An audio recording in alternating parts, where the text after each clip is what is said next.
Stefon Diggs has been traded to the Houston Texans. Does this mean that Dalton Kincaid will go to the moon? All that and more in this episode of the Locked On Dynasty Football Podcast.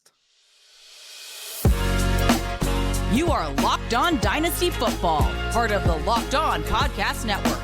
Here are your hosts, Marcus Mosher and Kate Madjuk.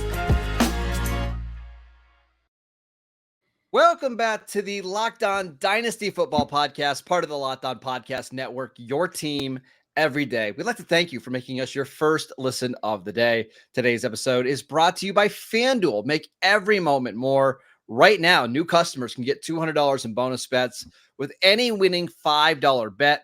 That's $200 if your bet wins. Visit FanDuel.com/lockedon to get started. I am your host, Marcus Mosher. You can follow me on Twitter at Marcus_Mosher. Joining me today, as always, is Kate Madjuk. You can follow her on Twitter at Kate Madjuk. You can also read her at Pro Football Focus and Behind the Steel Curtain. And it's a Wednesday episode, so of course that means that Matt Williamson is here. Check him out on Twitter at WilliamsonNFL. Check out his new YouTube channel as well. As we were getting ready for this show, some big news broke in the NFL with Stefon Diggs being traded away from the Bills to the Houston Texans for a 2025 second-round pick. Let's react, Matt. First of all, what was your initial reaction when you heard about this trade? Shocking. Love the aggression just from a football standpoint of the Texans.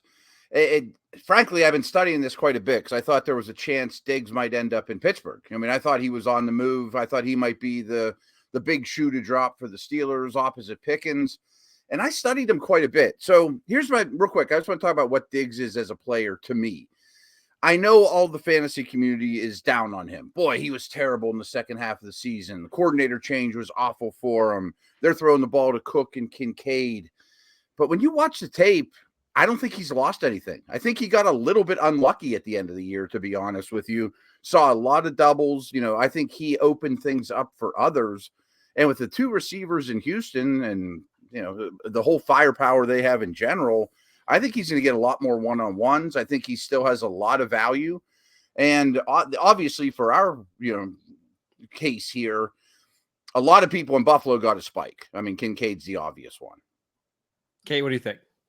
It's a really, really exciting move because I do think, like you said, Matt, it very much opens up the entire offense, which was already pretty darn open because they have not one, not two, but three top end receivers that I think technically could function as any team's respective wide receiver one. Maybe that's being a little bullish, but at least Nico Collins and Stefon Diggs were all in agreement. I think that they are, top end number one wide receivers on many offenses within the NFL. So having them both on the same team, you cannot neglect any part of the field as a defense. You can't double and triple team anybody because that just leaves another person wide open. You also have Dalton Schultz, who's played a factor in the receiving game. There's a lot to like about this Houston Texans defense. I think obviously the biggest winner is going to be CJ Stroud, who's now throwing to arguably the best wide receiver core in the National Football League right now. Hard to disagree with that. Kate, I want to ask you a quick question. On the Houston side, of the receivers, Tank Dell, Nico, which one of those do you think takes the biggest hit with the Stefon Diggs news? I think it's probably Nico. And I think it's generally because Tank Dell's skill set, I think, is a very special one. I think he can win at the line of scrimmage in such a big way that he's always going to be a threat in the red zone. Obviously, I think all of these guys have the capability to play on the outside, but I do think that Tank Dell probably has the most, a more diverse skill set than Nico Collins, who I think is going to be just more stationary on the outside here. I hate to say it. I do think it's Nico Collins because obviously he's he's heading into his fourth NFL season. He's going to be up for a contract, and it's really hard to imagine that given the draft pick investment, it's going to be a 2025 second round pick. Stefon Diggs is going to be the number one guy. I don't think they're going to then justify paying Nico Collins as well. Matt, I want to go back to the Buffalo side because to Mhm. me, it's fascinating. You've got this uber elite quarterback in Josh Allen, and everybody else is kind of, just an average player to a good player. So for you, is there one player on this offense that you're really buying into now that Diggs is gone? Well, I meant to say this to start the show too, and this isn't really fantasy relevant, but obviously to me, the Texans are a much better team than we saw them last, and I Yeah. think the Bills are a noticeably worse team than we saw them last. Now, this is sort of like the Tyreek trade, though. I mean, when you have that quarterback, he has to be the locomotive of the entire offense, and I think when they traded for Diggs, it helped propel Allen into the player he is now. Now Allen has to take lesser guys and make them better players. The Samuel. Samuel really is attractive to me, to be honest with you. Yeah. But he's out there. He's a good football player. Kincaid's the one that gets the massive boost, of course. I mean, I think that almost goes without saying that you move him drastically up, and he was pretty high to begin with. Not that he's going to be Kelsey in the Chiefs comparison, but he's going to catch a lot of balls. Let me ask you about that because you're right. Kincaid is already really high. He was being drafted as Yeah. tight end 3, tight end 4. Do you put him ahead of, I think, Mark Andrews, who is tight end 3? Do you put him ahead of Trey McBride and Sam Laporta? Not Laporta. Not Laporta. I think the other Everybody two else. I would. Yeah, that's enough for me. But I do think they'll draft one in the first round, a wide receiver. Oh, I mean, how could you not at this point? Right. To me, this feels like the lock of the century. Actually, there was Daniel Jeremiah this morning was talking about how he wouldn't be surprised if he saw a team like in the late 20s do like the Julio Jones equivalent trade in this year's class, I was coming up thinking that from too. 24-6 to maybe go get Malik Neighbors or go get Roma Dunze. Mhm. I think now this puts the Bills into that conversation. I don't know if they can get all the way up to 6, but could they get to 12 if they wanted to go get Brian Thomas, or 14? I think that's certainly in the range of possibilities. Kate, what do you think about this Bill situation? I want to give a shout out to the unheralded winner that we really haven't talked about yet. And I think it's James Cook, who we saw take on a significant role in Joe Brady's offense in the second half of the season. I mean, one of the most productive receiving running backs in the league last year. And in his second NFL season, had almost 1,600 scrimmage yards, 6 touchdowns, but 445 receiving yards, 54 targets. I can't imagine that this isn't going to give him a significant boost in terms of receiving upside. I mean, week 9 onward last year in the regular season, I mean, it was a pretty consistent funneling of targets to James Cook. And I have to imagine that this is going to kind of cement his spot as a bona fide RB1 and with a pretty safe floor, especially in full PPR scoring formats. I would agree. Matt, any final thoughts here before we move on? I think it hurts Tank and Nico, and we did mention it briefly. Nico is up for a contract after this year. I would think he's a franchise candidate, assuming he plays similar to how he did. But he's going to make massive money, and he deserves it. And Dell's coming off an injury. I mean, do we know that he's out of the woods? I haven't seen anything to say he isn't, but I just, I think it's just the Texans being aggressive. I don't think they're worried about either one of those guys, but I do think it's noteworthy that one's up for contract and one is coming off an injury. Other question before we close out this segment. What does this do for Josh Allen? Is there any sort of ding for Josh Allen? Because right now, looking at the depth chart for the Buffalo Bills, I mean, it's Khalil Shakir, it's Curtis Samuel, it's Dalton Kincaid, Dawson Knox, James Cook. I mean, that's hard to justify. Obviously, you're not going to assume that that's going to be it. That's not going to be exactly what he's throwing to come end of season, but he's also going to be dealing with a rookie wide receiver. I don't think they're going to be able to trade up to get a Malik Neighbors or a Roma Dunze unless they're really, really mailing it in for this year. And I think beyond that tier of wide receivers, there are some question marks for me in terms of, how reliable are any of these wide receivers going to be in year one? We've been spoiled with immediate production, but it's not a guarantee.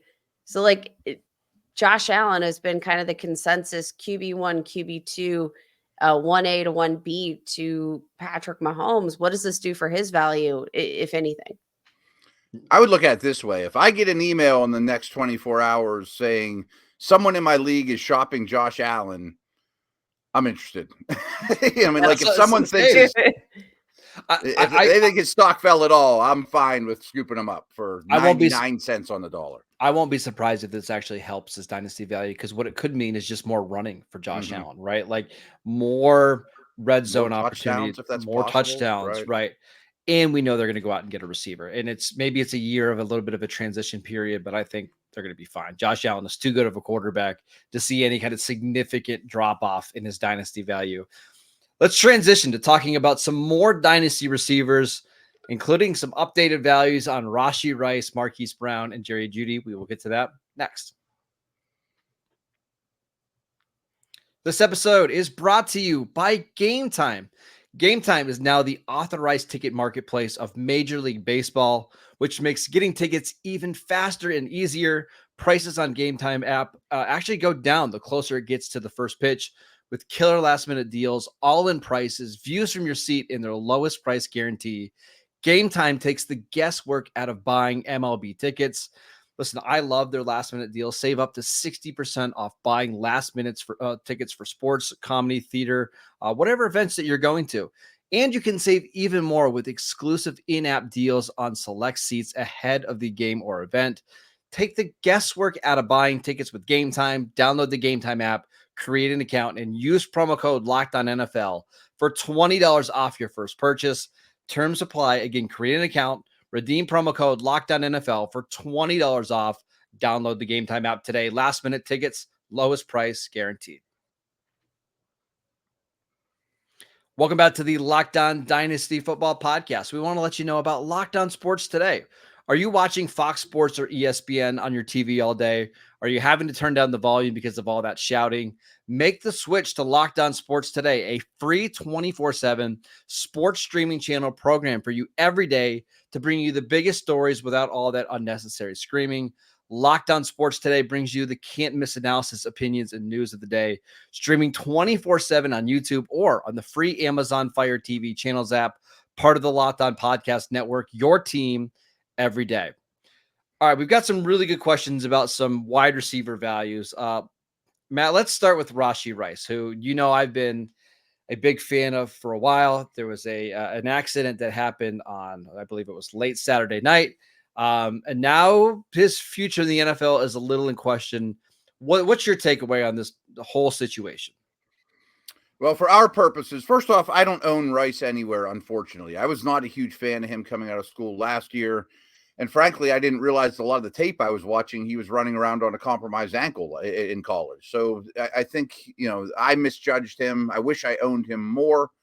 Now, I also think we need to realize the Chiefs are about the most lenient team in the league with off the field indiscretions. I mean, there's just no way around that. I look at this as a dynasty buying opportunity. I mean, while his future's a little bit up in the air, I think he's going to take over the Kelsey role next year. He already runs similar routes. I think he's the chain mover. They'll always have an over the top, whether it's Marquise Brown or someone to be named later. And I think Rice is going to just catch a lot of possession balls from Mahomes over the next 3, 4, 5 years. Kate? Yeah, I think this is probably a buy low opportunity for me. Obviously, you never like to see those off the field issues, but Matt, you made a good point. This is not the first time we've seen off the field issues with a Kansas City Chief player.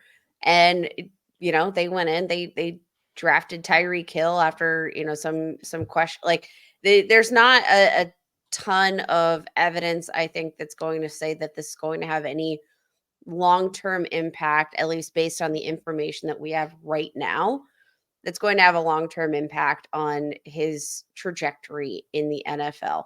Is he probably not making the wisest decisions? Does he need a good talking to?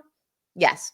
But I will say that this incident with Rice, especially paired with the signing of Marquise Brown that I know people are really excited about, and I've been less tepid about, or I've been more tepid about, like I do think that this is kind of creating probably a perfect storm for the value of Rashee Rice to be a little bit subdued and create a buy low opportunity. To me, he's not really a buy low candidate because I just have him in every league, so I can't really go buy him anymore. Marcus. I know. Nice. Here's what concerns me a little bit. I'm not a lawyer.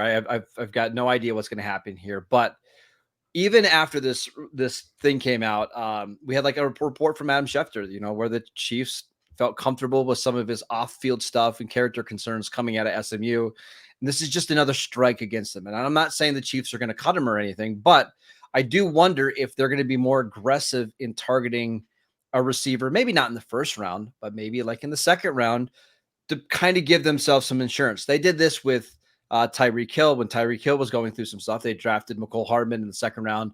That ended up not having an impact on Tyreek Hill at all. But I do wonder if you'll see the Chiefs become a little bit more aggressive adding wide receiver talent this offseason. Matt, I wanted to ask you about Hollywood Brown because that's the other receiver that they brought in. He's being drafted as wide receiver 50 right now. Is that too low? It's fine. I don't have a strong opinion. I think Kate used the word tepid. I mean, I think Marquise Brown's been a little bit of an underrated player in his time in Baltimore and Arizona, but for fantasy purposes, he's a hard guy to check that box Sunday morning and feel confident because he's a little bit boom bust. This is a very good situation. There's no question about that. But contrary to popular belief, the Chiefs don't throw bomb after bomb anymore. No. They say they deal with cover two all the time, and he just nickels and dimes people to death now. I mean, the threat of the over-the-top Marquise Brown talent has merit and helps the team a lot. And I do think he's more than just Ted Ginn running go route after go route. But he's a borderline wide receiver 3 for me. He's one of these guys that I think are he's a huge mismatch. Like in terms of what he actually brings to the NFL team he's playing for versus, what he's bringing to fantasy football managers. Yeah, I think there's a pretty big mismatch because a lot of the things he does well in terms of separation, in terms of generating plays downfield, they're not consistent enough qualities that are going to earn you a ton of fantasy points, but they are consistent qualities that are going to open up a team's respective offense. He's played 72 regular season games. He scored 20 or more fantasy points in just 9 of them. Like for as much as we want to tout the upside because of the traits he has, it doesn't translate to fantasy production as often as you would like. And I've made it known all offseason. I'm not looking to invest in Marquise Brown. I'm willing to move on from him. I think he's a boost for Mahomes. He's a boost for Rice. He's a boost for Kelsey, but I just don't, I'm not willing to invest. And I think he's, again, one of those borderline wide receiver 3, wide receiver 4s in most weeks. Is he a sell now, so high guy? Yes. I mean, especially if they land like Xavier Worthy or something, then get out now while you can. Yeah, right. Exactly. All right. I just disagree. He's a buy now for me. I'm actually buying Hollywood because You're who we're selling him to. Yeah, I know. I don't think he's going to be in the Marquez Valdes-Scantling role where he's only running deep routes because I think he's a better receiver than that. I think where he's going to really help the Chiefs is on some like those deep over routes. The routes that just take a really long time to run, but they're like 15 to 20 yards. The Chiefs really didn't have any of that last year, right? Everything was underneath the Kelsey or Rashee Rice. So I think he's going to be the one that's getting like these deep middle of the field targets. And I think all he needs to do is get 1 or 2 of those games to have some fantasy value. And at wide receiver 50, I can get a former first-round receiver who's been productive in the NFL, who's paired with the best quarterback in the league. I'm okay taking the chance there. If I'm wrong, I'm wrong. It's not going to cost me much, but I do think there is some untapped potential here. I think he's better at football than people give him credit for. Yeah, and we got to remember, it was it 2 years ago? The Cardinals traded a first-round pick for him with a year and a half or 2 years left on his deal. So he's still highly thought I think the of. Ravens took that as a gift, though, too. Like, yeah, well, they were maybe the only team offering anything similar. Yeah, probably. But it's not like he's been a complete bust in the NFL when he's been healthy and he's played with like a healthy quarterback because obviously didn't get to do that much this year with Kyler Murray. But if you go back to when he was playing with Lamar, he was fantasy relevant. And I just think wide receiver 50 is a very, very fair price. Matt, I want to ask you about another receiver that got moved this offseason, and that's Jerry Jeudy. So gets traded for some late round picks, some throwaway picks on day 3. And I think everybody's like, okay, he'll play 1 year in Cleveland, and we'll see how it goes. Nope. Cleveland gives him a lot of guaranteed money. I think it's $32 million guaranteed. Might even be upwards of that. Does that change your opinion on Jerry Jeudy moving forward? See, this one, unlike Marquise Brown, I feel much, much, much stronger about. I don't think Jerry Judy's good at football. I mean, I think that his highlights, his great, light, quick feet, his explosive breaks, the pedigree coming out of Bama inflates what he really is. I mean, if you highlight tape scout Jerry Jeudy, you would look at him and say, that's a really solid number 2 and might break out in a new environment. Denver didn't exactly help him, but I don't know. Deshaun Watson's a great environment. But if you watch Jeudy snap after snap, he's not a good route runner because he's very inconsistent. He misses his landmarks a lot. He doesn't set defenders up. He's easier to play against than you think. He's not particularly good after the catch. I don't think he's any threat whatsoever to Amari Cooper. I'm not sure that he beats out Moore for the number 2 job when you get there and you go through camp in the preseason and you really see what he is. I think they're going to regret that move a lot. Kate? Yeah, I'm not holding a ton of weight with the way that the Browns throw away money. We've already seen them throw away money without a ton to necessarily back it up within their own organization. What I have maybe bought in a little bit more, if we waited to see how this guy acclimates to his new offense, saw a little bit of production, saw the pecking order, and then they throw some money. But with the way that they've spent in the past, like the spending doesn't mean all that much to me because it doesn't necessarily mean he's going to find his place in the offense. I do think you're right. I mean, all of the traits that got him drafted as highly as he was, like he has not displayed those to this point. I think Elijah Moore has been a better wide receiver in the short course of his career, even as disastrous as it's been. I think he's got more reliable hands. I think he's got better work ethic. Like I think across the board, I'm still more in on Elijah Moore as the wide receiver 2 for this offense. I'm just kind of out on Jerry Jeudy. I understand the pedigree. I understand what got him into this position wasn't necessarily ideal, but the trade doesn't hold a lot of weight with me, and neither does the money. All right, let's talk about very low on Elijah. Buy real low on Elijah. Yeah. Throw a third round pick offer out there. Yeah, he's a better player. He's a better player. Mm-hmm. Let's talk about some sell low dynasty candidates because there's several out there. Matt's got 4 that he wants to mention. We will do that when we get back. This episode is brought to you by FanDuel. The sports calendar is loaded, and FanDuel is making it even more exciting to get in on the action because right now, new customers can get $200 in bonus bets with any winning $5 bet. That is $200 that you can use to bet on college basketball tournaments, MLB, NBA, NHL, and so much more. Just visit FanDuel.com/lockedon and make your first bet a big win with FanDuel, America's #1 sportsbook. Welcome back to the Locked On Dynasty Football Podcast. We are finishing out our Wednesday show. We're talking about some sell low dynasty candidates, and we've all made the decision that we're not going to mention Quentin Johnston here. He's already as low as he can get, so he does not get to be on this list. But Matt, who do you have for a sell low candidate?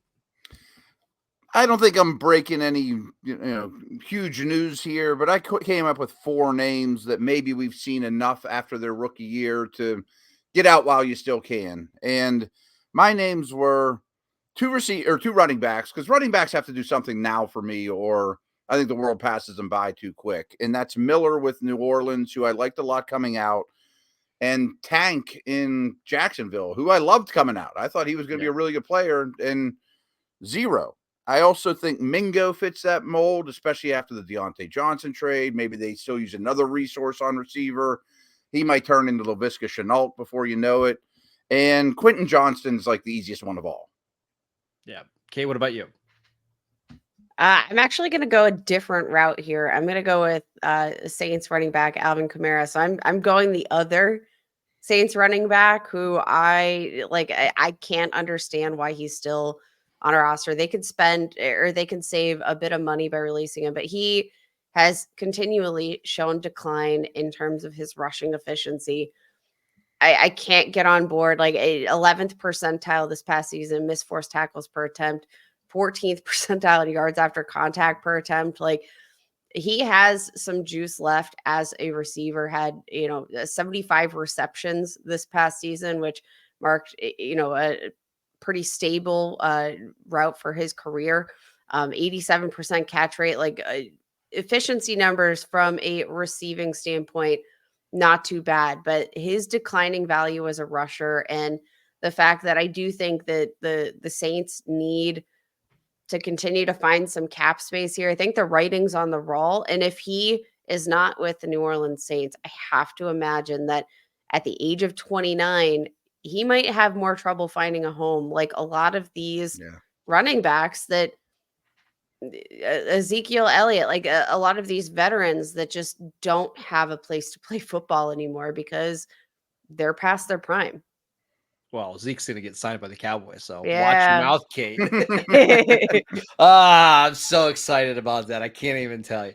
I'll give you mine really quickly. Christian Watson. He's being drafted as wide receiver 31 right now for the Packers. I can't trust him to stay healthy. And I know when he plays, he's really dynamic, but are we even convinced he's the best receiver on that team? Because I'm not. I'm not. And there's just too many other receivers in that price range that I like better and that are just far healthier. We're going into year 3 of Christian Watson. I don't know what to expect with him anymore. So he's probably one that I'm willing to just sell. And if I can flip him for George Pickens, who's being drafted 2 to 3, 4 spots below him, I'll do that all day. Oh, wow. They shouldn't even be close to me. We saw a lot more consistency from guys like Dontavian Wicks, Jaden Reed, who just stepped foot on the football field this season. I don't think he's the best football player. Is he maybe the best athlete? Without a doubt. Yeah. Yes. Mm-hmm. Is he the best football player? And I think that's a very big distinction. That was my biggest gripe with Christian Watson coming out, was that I thought he was more of an athlete than a refined NFL wide receiver. And maybe it's just the fact that he hasn't had enough time healthy on a football field to really develop and become a true NFL wide receiver. But I still watch him, and I think incredible athlete, but needs a lot of work in terms of every down consistency that his teammates are already offering right out of the gate. All right, that is it for today's show. We want to thank you for making Locked On Dynasty Football your first listen every single day. Go check out the channel on YouTube. We post videos every single day over there. Go download the podcast wherever you get your podcasts. Go follow Matt on Twitter at Williamson NFL. Go check out his new YouTube channel as well. It's Williamson NFL over there as well. Follow Kate on Twitter at Kate Majuk. You can read her at Pro Football Focus and Behind the Steel Curtain.